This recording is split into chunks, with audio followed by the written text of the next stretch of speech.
Beatriz Williams is the New York Times, USA Today, and internationally best-selling author of Our Women in Moscow, The Summer Wives, Her Last Light, The Golden Hour, The Secret Life of Violet Grant, A Hundred Summers, and several other works of historical fiction, including 4 novels in collaboration with fellow best-selling authors Karen White and Lauren Willig. A graduate of Stanford University with an MBA in finance from Columbia University, Beatrice worked as a communications and corporate strategy consultant in New York and London before her first novel was published in 2012.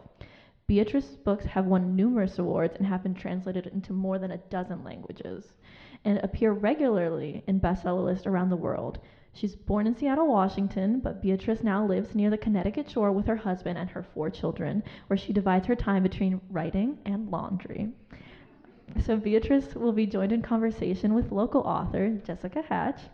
Interviewer Jessica Hatch has a passion for writing laugh-out-loud fiction with a strong beating heart. Her first novel, My Big Fake Wedding, debuted at #1 on Amazon's Humorous American Literature charts in August 2022. It went on to be a Lonely Victory's Best Book of 2022, and her follow-up, How to Keep a Husband for 10 Days, was a book lover pick for spring 2023. She's been published in Writer's Digest, The Millions, the G-Mob magazine, among others, and she is a proud alumna of the Mos Tua Vita Mia workshop in Setse, Romana, Italy. Before being acquired by Bocateur, her debut novel won a pitch slam at the Brooklyn Book Festival in 2018 and was workshopped by acclaimed author Ruman Alam at Aspen Summer Worlds in 2019. She has a book signing and wine tasting at Bernie's Wine Stop at Murray Hill for those of you who are interested to read a book and have some fun wine time. But now I'll hand things off to Jessica. So here we go. Thank you so much. And thank you guys for coming out here, braving the rain. Who knows what it's going to do this evening. So, and Beatrice, thank you so much for being here. Oh, it's my pleasure. Thank you all for having me. I am very excited to be back in Florida, even though, yes, my afternoon walk did get completely destroyed by a thunderstorm. So this is the second hairdo of the day. Well, it looks great. So why don't we begin with sort of a softball question? Why don't you tell all of us about your latest novel, The Beach at Summerlee? Yes, so I'll try to give the short version because usually that's that's my talk. Okay. But no, no, but I'll give the short version. So, my most recent historical obsession has been the Cold War, and specifically the sort of deep cover agents that the Soviet Union was able to sort of infiltrate into the West in the sort of the middle part of the 20th century. It was sort of inspired by the story of the Cambridge spy ring, which to me was so fascinating, not just because of all the exciting cloak and dagger stuff that was going on, but just the psychology of these guys. They were these Cambridge intellectuals who had been recruited by Stalin's spy master to be agents for the KGB, once they got into the highest reaches of government. And I thought this was an extraordinary story.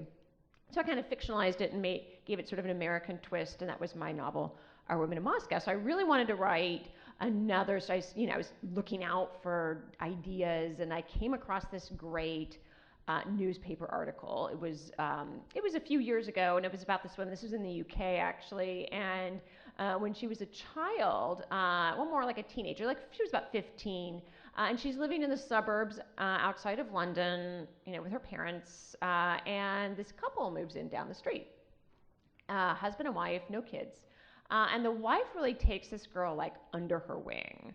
15 is that kind of age. I have a 15-year-old girl, I can attest to this.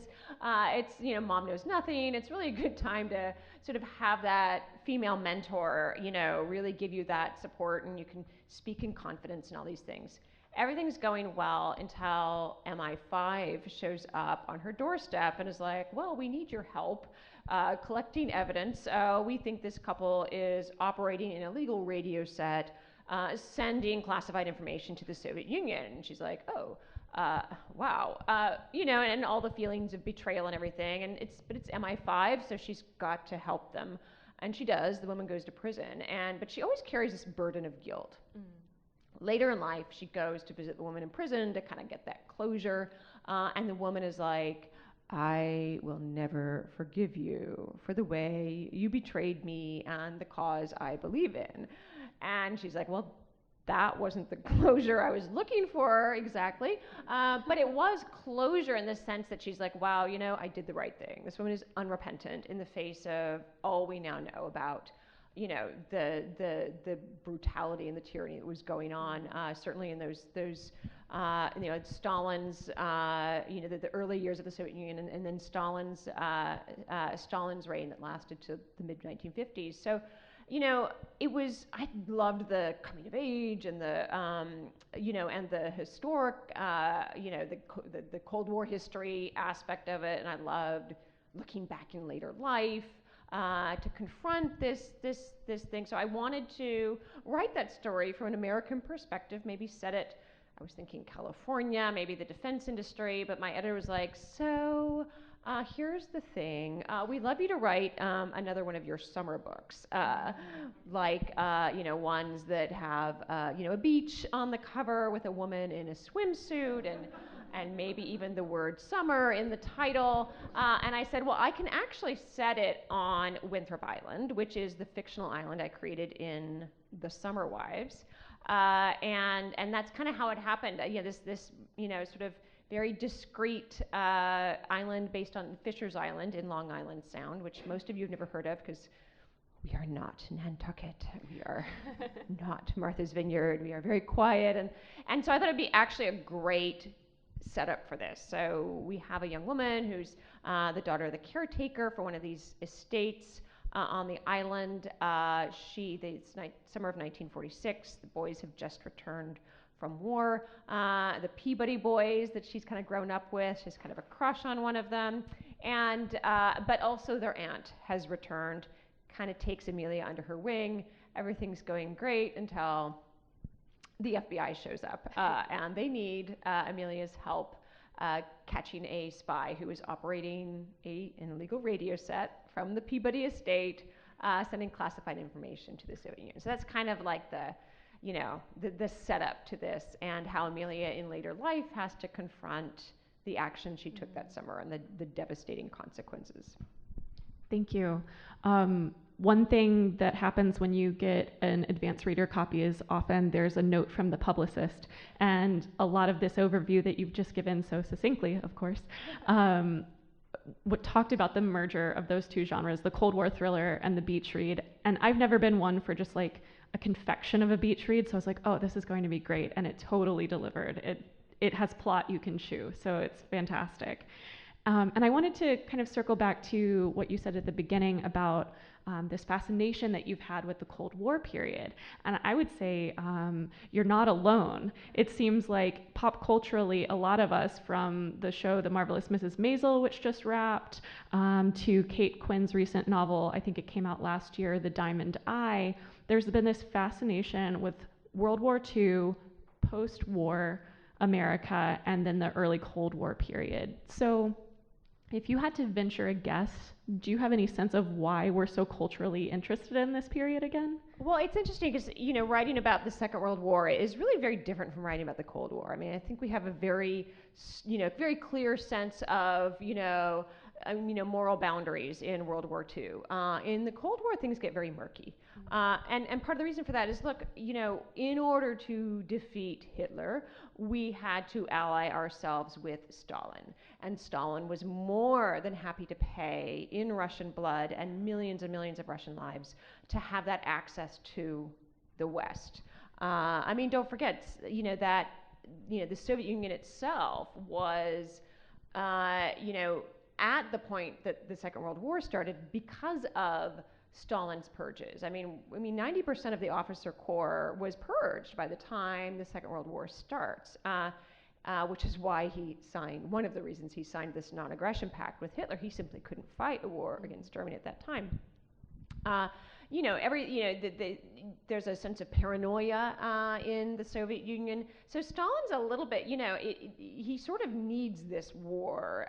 Once he's kind of put into it, and once he's able to ally himself with the West, he kind of needs this to rally the people behind him once more, to have a positive leadership rather than this negative leadership of rule by paranoia and fear.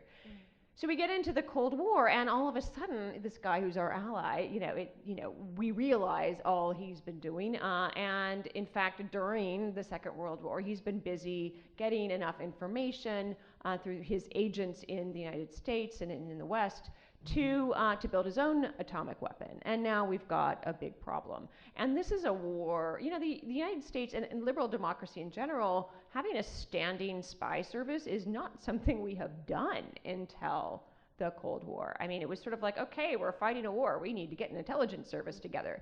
But of course the Russians they were sort of like, they pioneered the art of espionage going back to Catherine the Great. And so they kind of know what this is all about. And they have a kind of state where we can't really plant our own deep cover agents there because they're already reporting on each other. There's already that paranoia.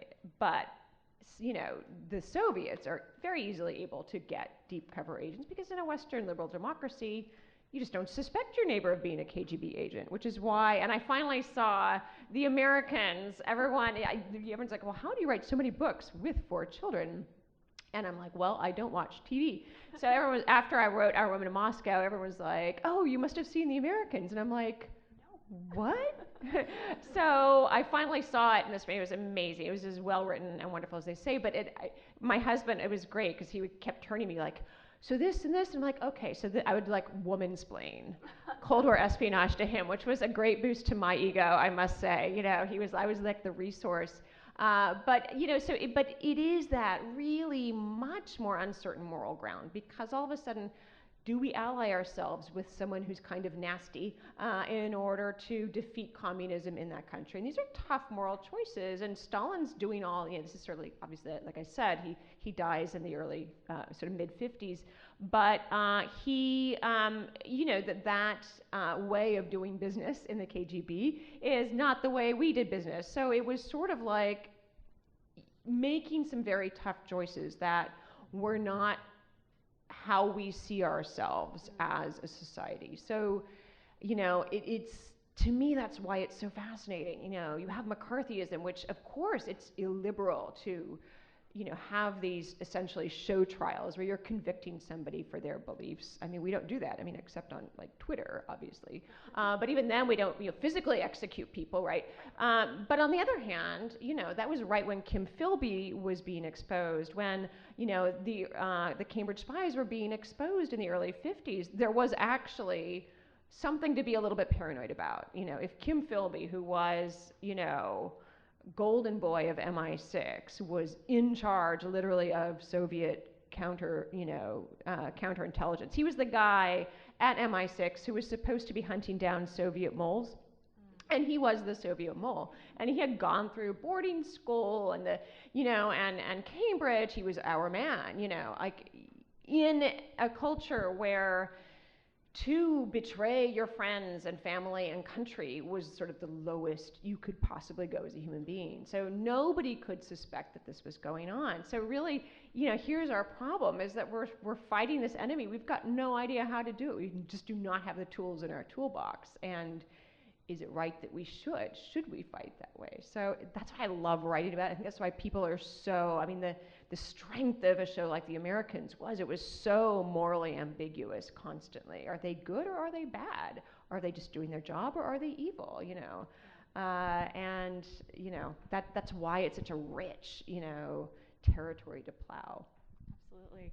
I love that about, the almost like complete loss of innocence at the end of that war and like having to get up to speed so fast in so many ways. Well, exactly. We thought we sort of came home from the war, from World War II, thinking, okay, it's done. We have saved democracy. And suddenly it's like, well, not so much, And, it's part of it, though, because the 1930s, all these things sort of coming together, and and the Depression, and this sort of loss of, the aftermath of World War I, and this loss of faith in institutions and in our leadership and in God himself, and so many people were turning to communism as the next big thing, and Stalin was such an effective propagandist, and people so desperately wanted to believe in it that they were willing to ignore all this evidence that he was, in fact, a tyrant. And was that just Stalin, or was it the nature of communism itself, that it can't be run except in a tyrannical way? So, it's it's so meaty. There's so much moral ambiguity in there, because it is, and as we see with the spy in this book, there's a passionate belief there. This person is doing what they believe in passionately, to the exclusion. I mean, that's the most important thing. Family, kids, country, it all comes second to to the cause. Yeah. And okay, so big ideas being thought about in this book and also in Beatrice's head. But let's focus on how, I could talk about theory all day as well, but let's focus on your protagonist, Amelia Winthrop, and how these themes sort of impact her life.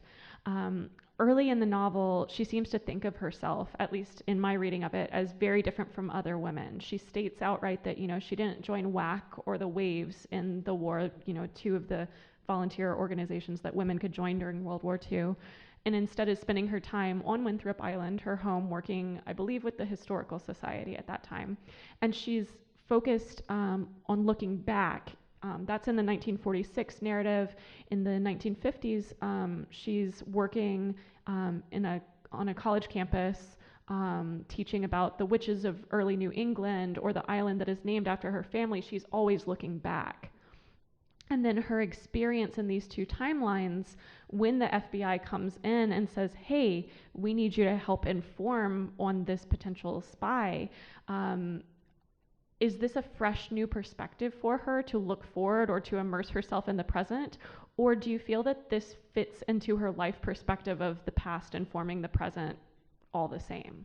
Well, it kind of all goes back into her family background. So when I created Winthrop Island as a sort of not so loosely inspired by Fisher's Island, which is a really unique and interesting culture, because it's an island. It has developed this, this very, and I love how much of this is unspoken on the island, but you have this population of year-rounders who were sort of a mixture of the earlier settlers on the island and just that sort of hardy New England stock, but also more recent immigrants, usually sort of Portuguese, from the Portuguese fishing fleet, and again, they're sort of the lobstermen and the fishermen on the island.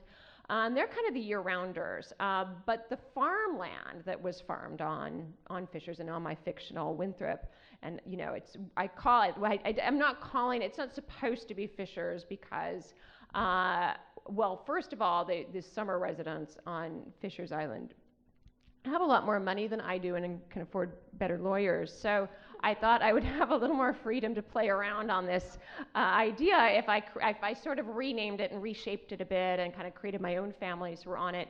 Some of them loosely or not so loosely inspired by actual families who summer there. So all this farmland in sort of the early part of the 20th century was bought up by wealthy New Englanders to build summer estates where generations would come back year after year, and it's very difficult to actually buy a house on this island. All the houses are sort of handed down across the generations. So Amelia, as you might guess from her name, is actually a descendant of one of the early settlers on the island. But I deliberately named it Winthrop. The Winthrop family were original settlers on the island, although Amelia's branch is purely imaginary. But her family has sold their farmland to the Peabody family, and her father is now a caretaker on the Peabody estate.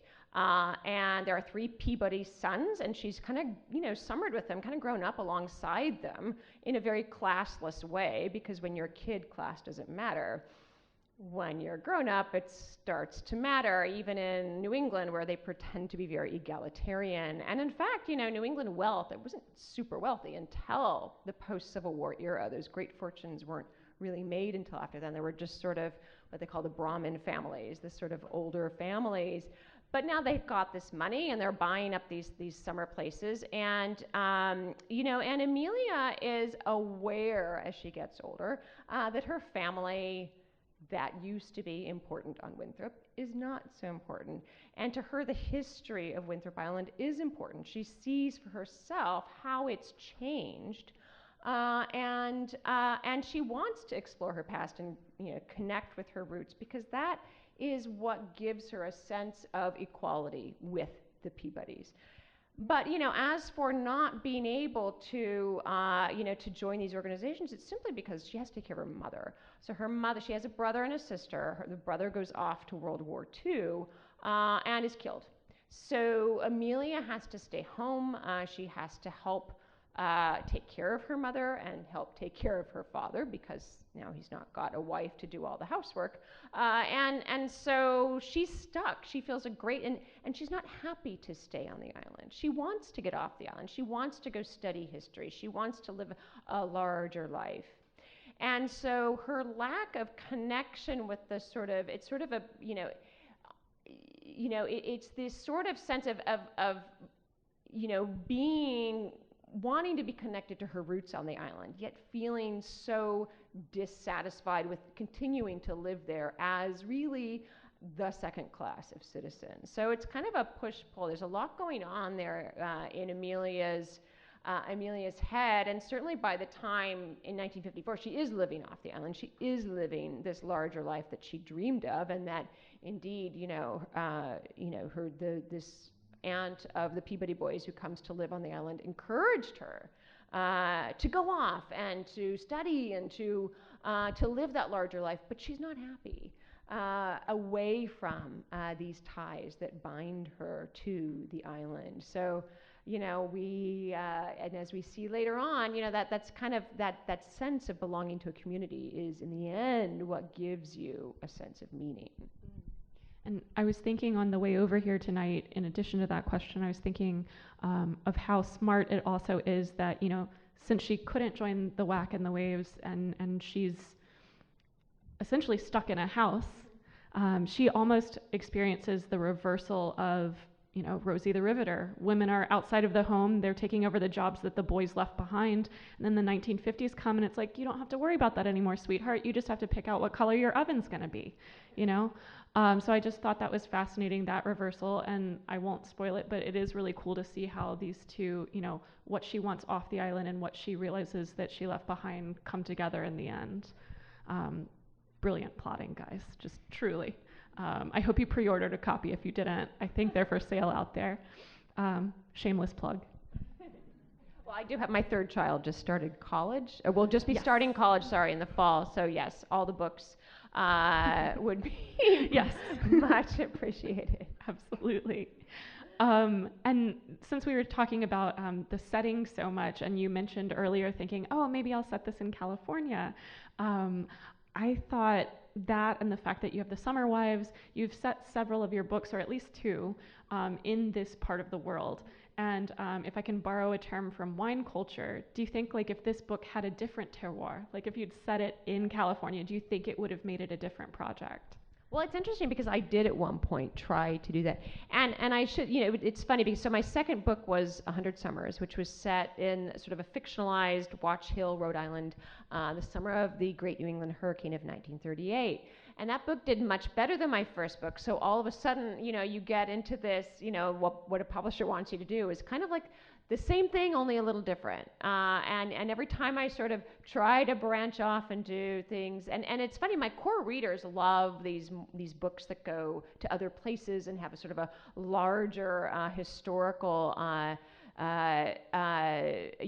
ground to cover.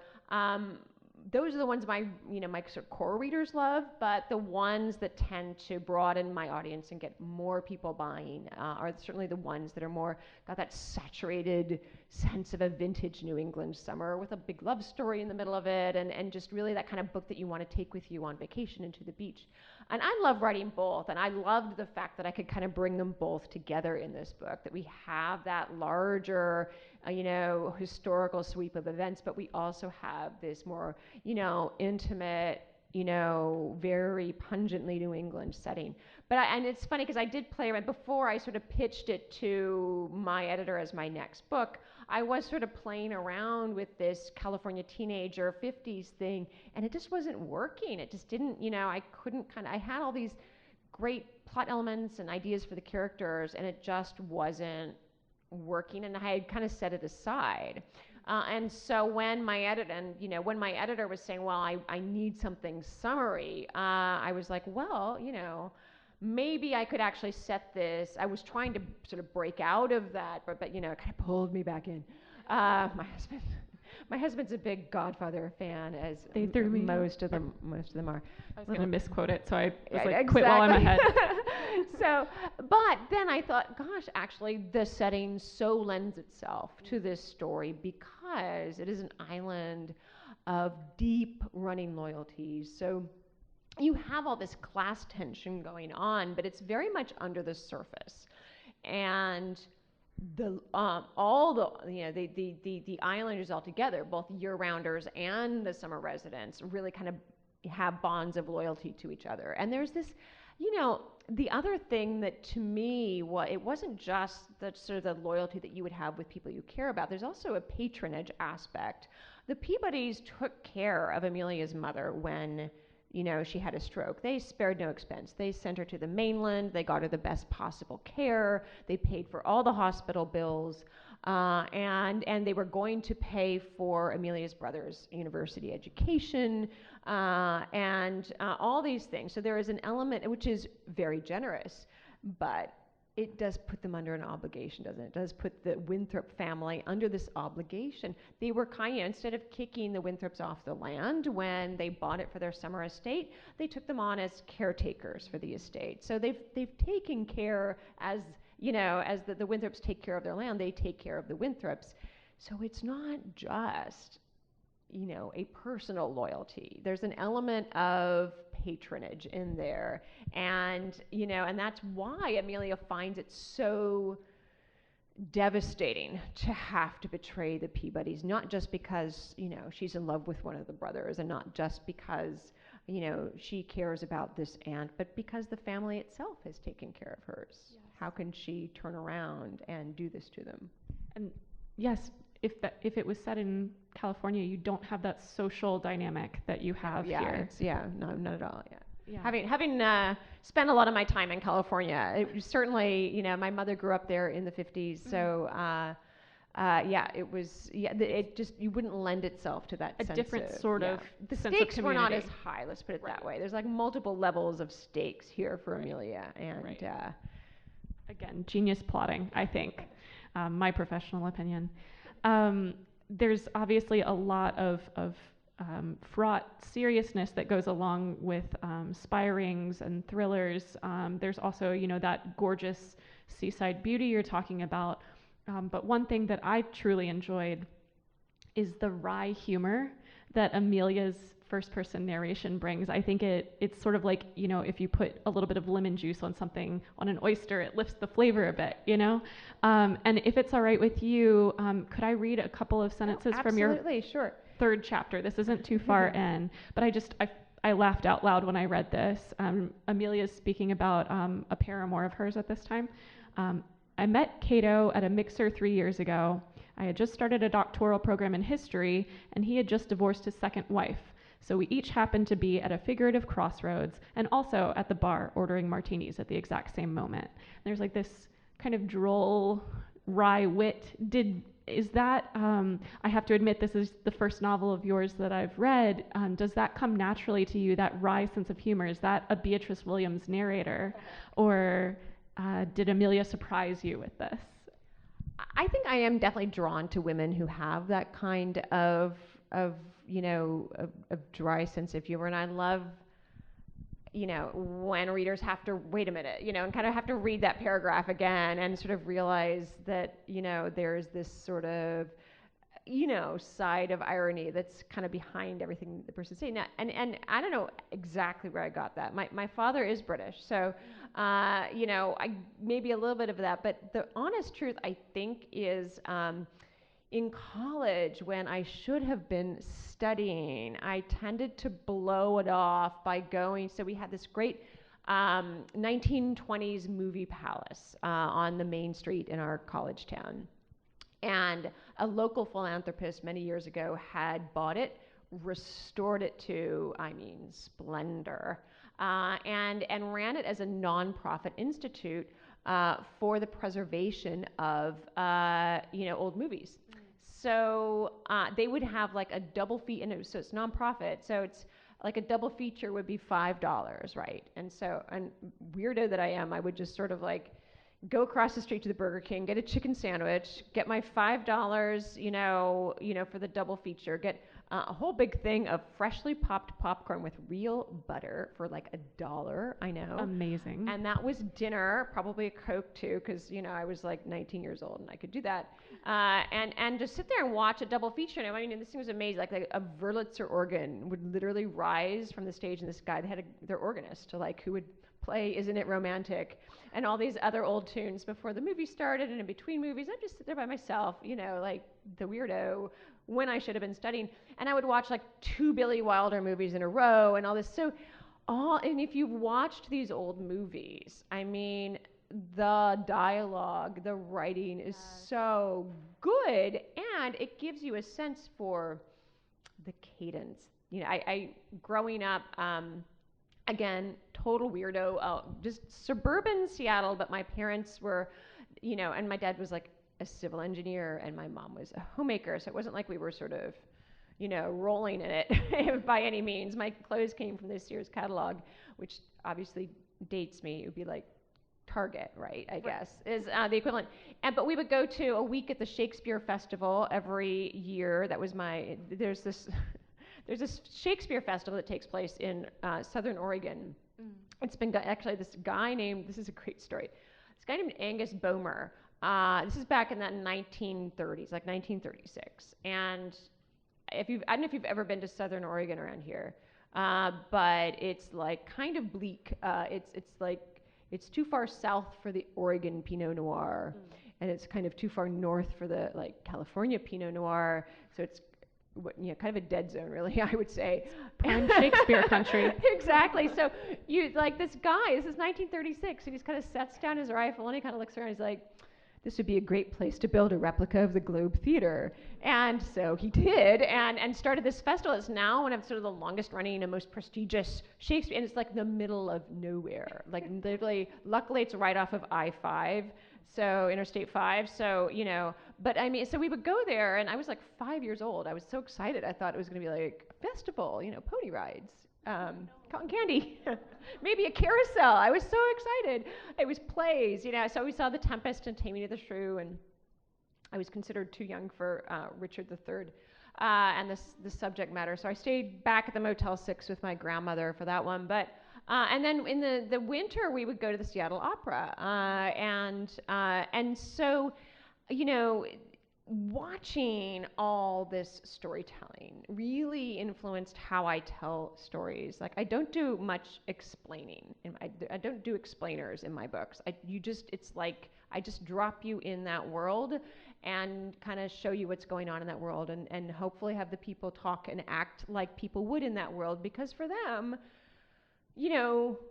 this is not historical fiction for my characters. This is contemporary fiction to them. This is their own contemporary world. And so I try to tell my historical fiction in that way, that it's contemporary, but it happens. The setting is a historical one, which is not to say that I consciously, I don't want to have modern characters just walking around in costume. They have to be authentic. You have to respect them enough to say, hey, this is who they would have been, who we would have been if we had been born there. So, so anyway, so all the movies and all of that kind of brought into this sense of, dialogue and having this authentic dialogue and cadence and voice and all these things are just so vital to what I do. So someone like Amelia and that sort of drive, I love characters like that. I'm drawn to them.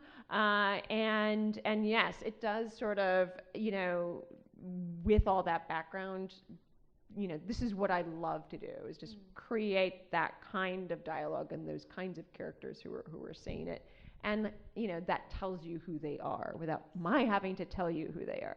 Yes, and without telling us that, and without that, sometimes if there's a self-awareness of like, oh, this is a historical project or this is a particular type of project, it takes away from the power of the innocence of it, if that makes any sense. Or the purity maybe is a better term than innocence. Well, I sort of feel like, look, my job is not to teach you a bunch of historical facts. That is the job of nonfiction. My job is to show you what it was like to be a human being living in a particular historical period and a particular part of that historical experience. So, that's why you would read a Beatrice novel, to understand what it's like, especially particularly be sort of a woman living through a historical and having the constraints on your life, but also those constraints. In my own experience, everyone sort of asks, well, you had this MBA and, consulting and finance, and why did you write? And it was sort of like, well, writing was what I always wanted to do. But, in a real world, I was like, well, I have to go and have a respectable job and, and do these things. And it was having kids and having those caretaking ties, such as Amelia has, that women disproportionately tend to have. We are, expected to be the caretakers. And yet, it's also what gives your life meaning. So there's this push-pull. It's not, so yes, you're constrained in what you can do, but it was really having kids that gave me the freedom to write. I didn't have to pretend to be a finance person. I could be the writer that I wanted to be, while my primary job being taking care of my kids. So, I sort of, when I go into a historical period, and particularly with that female perspective of like, it's not like it's all bad. How have women, managed their lives to have fulfilling lives despite whatever, constraints that they've had on their time and their abilities. Right. Just as a complete side note, so many women relate to that division of household labor situation. It's a subplot in my second novel, and I get so many DMs from women in their 30s going, I felt so seen. Like, why won't they pick up 50% of the labor? Funny. And my husband and I were very egalitarian with housework until the first baby was born. Yep, there you go. But because I was home with the baby and I was I was nursing the baby and all these things, and suddenly, and once you claim a job, it's yours. Yep. Oh, yeah. So I had claimed the laundry because I'm doing the baby's laundry, and all of a sudden, laundry is my job, and it's very hard once you've claimed a job to give it back. Yeah. You have to It's like the one sort of land war where they don't want you to cede the land. They're like, no, that's yours. You can have laundry land. Yeah, it's exactly. Fine. So I'm like, I'm not going to take that garbage out. No. Ever. Unless you're away, literally away. Yeah. Because I do it once and it's going to be my job, and all of a sudden. You have to avoid the Ring cameras when you do it, so there's no evidence. Yeah, exactly. You were talking about, if people want to understand the historical processes, they can go and read historical nonfiction. I'm going to get a little writerly. I hope that's okay. I was just curious what your research process is like for a historical novel. Do you exclusively read books, or do you reach out to experts in, for instance, Cold War spy tech? You mentioned the Cambridge Ring. So was it just doing a deep dive into that case study? Or yeah, so it was definitely a deep dive into that case study. Of course, the problem with like going out and finding experts in Cold War, it's like people come up to me after a talk and be like, so I just found out like 3 weeks ago that my dad was not actually a journalist for Time magazine stationed in Vienna. He was actually working for the CIA all that time. And he still won't say what he actually did, or I found out after he died or something. So there are probably tons of people in my experience that I could reach out to. I just don't know that I can because, they're not telling. Right. So it's a deep research. And, the thing is, when I sit down to write a particular book, I tend to do all my research beforehand. there's like the one guy that's like the first book talk, raises his hand. He's like, so do you just do all your research on Google? And I'm like, not really. I read a lot of books. You have to. I think you can, from experience, I feel like I can tell when there's a one-dimensional sort of historical novel where they've got a good understanding of it, but when there's like richness and dynamic depth to it, you can tell that you've done your research. Yeah, I mean, I think, and I've been doing this research. I think we're about to get the cane here for questions, so I'll try to wrap up quickly. But I've been doing this research literally all my life. Like I was the, again, weirdo kid in the corner, reading, history, just constantly when I should have been doing other stuff, but it turns out it was the right thing to be doing. Yeah. So, I mean, I'm always, even if it's not in my particular field or, I'm always doing this so that when I stumble on the topic that I want to write about, yes, I'll do a deep dive into the specifics of that. I'll read the biographies and the country histories and the, Anne Applebaum has been an amazing resource for all of this, just understanding like the famine in Ukraine and the gulags and all these things that don't actually come into the book by name. I don't name check all this stuff, but it's there, it's what the characters know. I need to know what my characters are going to know going in, even if they don't really tell you what that is. So, all that, and it's only, I do resort to Google, but only if I need to be like looking up a specific fact. Or like to get that book list started. Yeah, or just like I'm sitting like, okay, they're going to sit down to a meal. What would a typical restaurant meal look like in Boston in 1954? Something like that, and then, if you actually, that's something you can find. People just like post on Pinterest or whatever. Oh, look, I found this restaurant menu from this hotel. And so that's, Absolutely.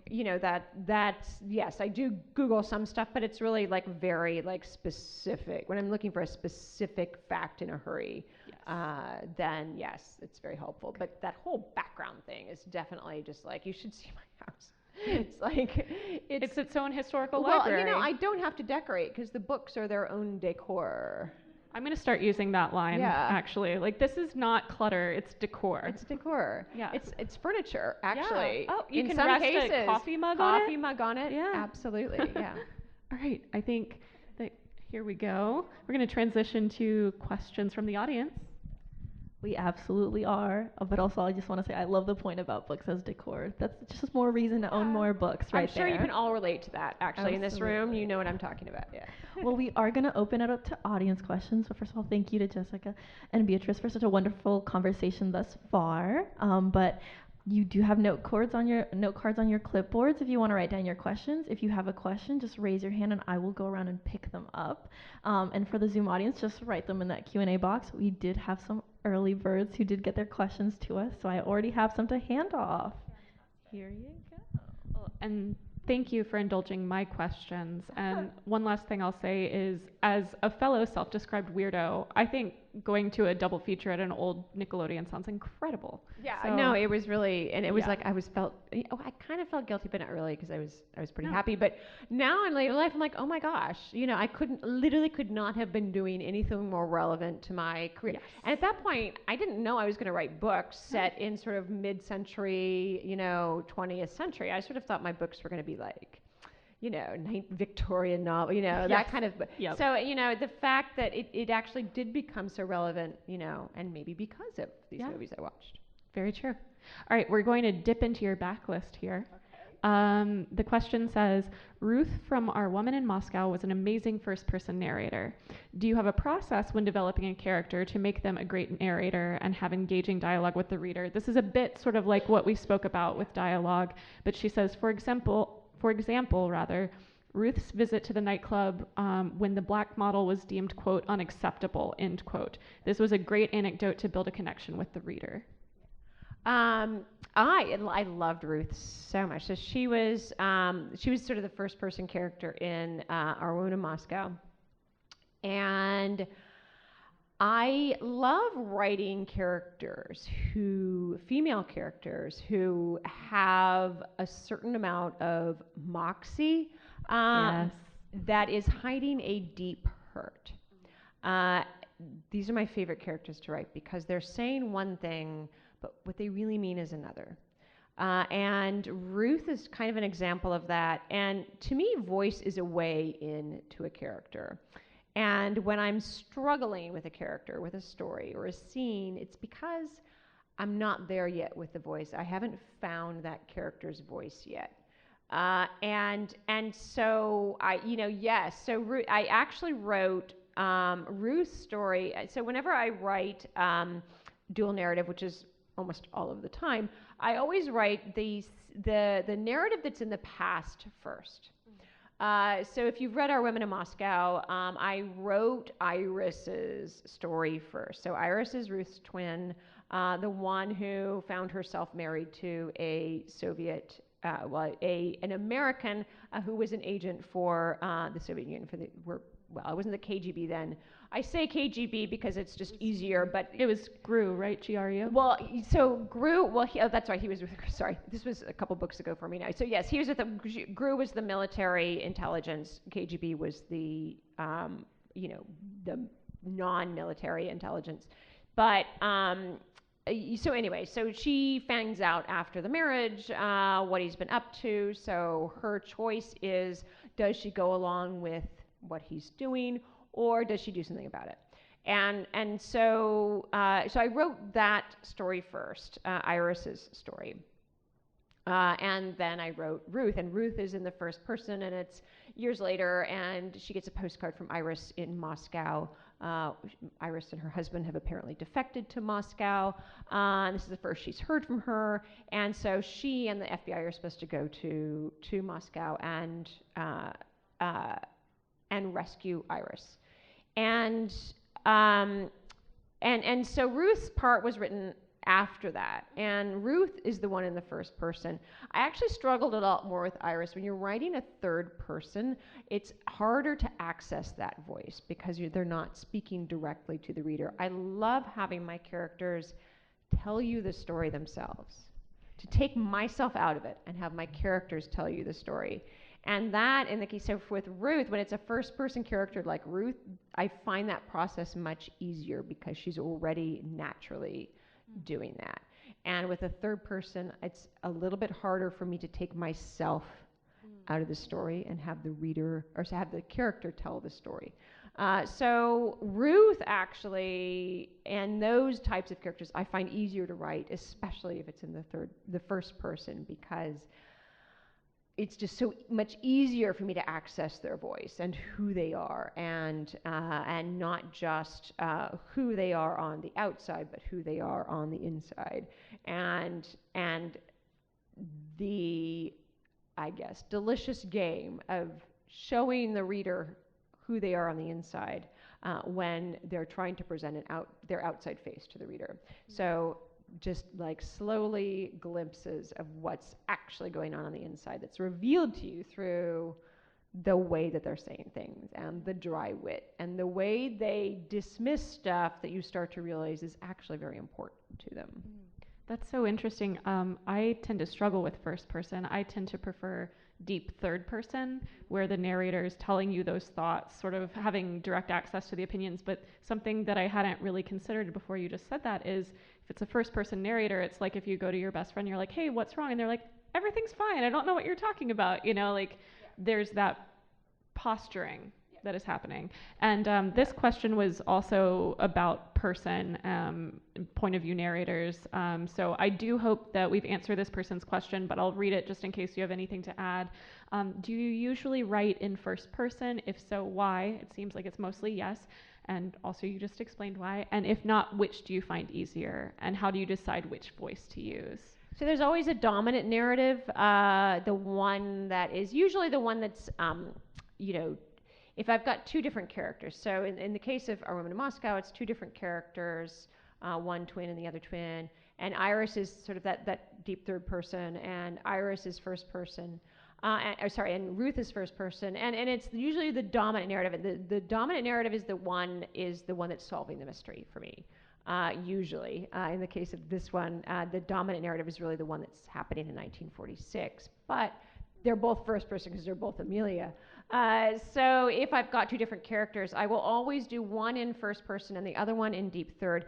That way it's easier for the reader to make that transition going back and forth. You're not, it's less of that sort of, initial sense of confusion. Wait, who are we back? If one of them is definitely first person, the other one is deep third, then we know whose world we're in immediately right away. We can sink back into it. It's also more organic than having like a header that says Ruth, Iris, Ruth, Iris. So, which books did you use to research the beach at Summerlee? And did any of the novels set during this time inspire you? But I'd also ask, you talked about watching old movies. Did you did you read any novels from 54 or 46 to get in a mindset? Yes. So that is one thing I love to do, is to read novels set during that period. So, I'm sorry, novels written during that period. Not historical novels that look back on it, but novels that were actually written during the time, because that gives me a great sense of voice and also what's important to people and what they're really thinking. So I love doing that. There is a whole list, a partial bibliography in the author's note, The Beach at Summerlee, so I won't sort of rehash that, but a couple of the influences would have been sort of early influences for, say, the character of my spy was, I'll just throw it out, was reading Red Sonja from Ben McIntyre, which is about a Soviet deep cover agent who she very, very loosely inspired. So bits of her biography made her way into Olive's story and her just passionate faith in communism as well. This woman was so Klaus Fuchs was the physicist who was working on was one of the physicists working on the Manhattan Project, and he was also a Soviet agent. He was and this woman, this agent, was his go-between to the KGB. So he would deliver his reports from atomic bomb HQ, and she would be the one who would help. Actually, this was when he was still in the UK, before he went to join. I'm getting too specific here. I apologize, but anyway, so she was the one who was the go-between for Klaus Fuchs when he was initially recruited as an agent, a physicist, going into the Manhattan Project. So she had been, a very important agent for them, and I just found her biography really fascinating. So that's sort of one of the things that sort of went into developing the character of my Soviet deep cover agent in this story. But if you want more of a bibliography, it's in the author's note. And then, it's very partial. There's a ton of other background books that I've read over the course, not always specifically here, but certainly over the course of. When I was doing the novels, I did actually read. I had never read John le Carré before, and I read them I had never written a spy novel before when I did Our Women in Moscow. Certainly not Cold War spies. So I kind of felt like, what are the conventions? And also, how was an earlier Cold War novel different from so, and of course, he's a tremendous writer, but I eventually had to put him down because I certainly was totally appreciating his talent, but it was getting a little he may have gotten better later. He's very dismissive of women. Like, they're really sort of either stupid meddling housewives, or just they're kind of evil, or there really wasn't much, it was sort of like, it was my goodness, getting a bit sounds frustrating like to read. Borrowing from the hard-boiled detective genre a bit there. I know, it was like, there was no, it got a little frustrating after a while, but that's not to sort of take away, and I'm probably his later, I was reading his earlier stuff, so I'm sure he, developed a little more nuance as he went along, but, I'm sure probably the same is true for all of us. Yeah, well, and for men reading, women's fiction with, maybe they don't feel the male characters are as well developed, so, I'm sure it works both ways, but. Absolutely. We have a really great question here, craft-wise. What do you recommend when writers ask how to outline their ideas? Are you an outliner? It sounds like you're my fellow outliner, but maybe I'm wrong. Outline. Okay. I do not fully plot in advance. So one of the reasons why I always write the narrative that's in the past first. And I apparently, again, this is another aspect of my weirdness, is that I do. Most of the other writers I've talked to who do dual narrative write it the way you read it. So they go back and forth as they write. Wow. And I don't know how they do that, because for me, it's so much about being immersed in the voice, first of all. I can't switch voices back and forth like that. I mean, it'd be like an actor, like putting on one hat and the other. I mean, you could. It's just, it takes me to be able to sink into that. We were talking about this before, that deep flow state. I really have to be in a character's Otherwise, skin. it's the creative writing version of walking in a room and going, why did I come in this room? Exactly. Yeah. So, I mean, but that's just me, and other writers have different. I totally, what you have to do, it works for you. But I always write that narrative that's in the past first, the source of the mystery, or the events that the later narrative is going to refer to, or try and solve, or if it's a mystery, they'll solve what happened. So I always write that in the beginning, and get through almost to kind of the climax, where I know how it's going to end, and then I start that other narrative, and so in that sense, I'm kind of, and that's about the level of outlining I do. Like, I know what the end state is going to be. And then once I've written the sort of mystery part, that sort of fills in a lot of the gaps for me.